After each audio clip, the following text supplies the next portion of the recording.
જો તમારા શરીરમાં પણ ગમે ત્યારે બેચેની જેવું લાગે છે, પરસેવો વળવા માંડે છે અને મૂડ સ્વિંગ તો આખો દિવસ ચાલે છે, તો જ આ વિડીયો તમારે જોવાનો છે. આ બધા જ લક્ષણો છે એ પ્રાઇમરી ડિપ્રેશનના છે. પ્રાઇમરી ડિપ્રેશન કરવા માટે આપણા મગજમાં 5 અલગ અલગ સેન્ટર આવેલા હોય છે.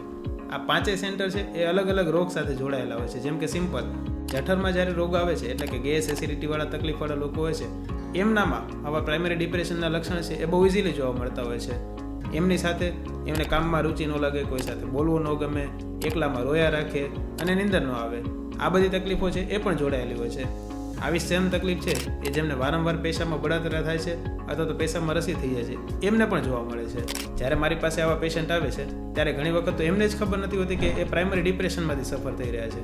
પણ જ્યારે એમનું બંધારણ, તાસીર અને રોગને સમજીને દવા કરવામાં આવે છે ત્યારે માત્ર તેમના ફિઝિકલ લક્ષણ એટલે કે જેમના શારીરિક લક્ષણો છે એ જ દૂર નથી થતા, પણ એની સાથે એના મેન્ટલ સિમ્ટમ એટલે કે જે પ્રાઇમરી ડિપ્રેશનવાળા સિમ્ટમ હોય છે એ પણ દૂર થઈ જતા હોય છે. અને હોમિયોપેથિક દવા દ્વારા તેમને જીવનનું સાચું સુખ છે એ મળતું હોય છે.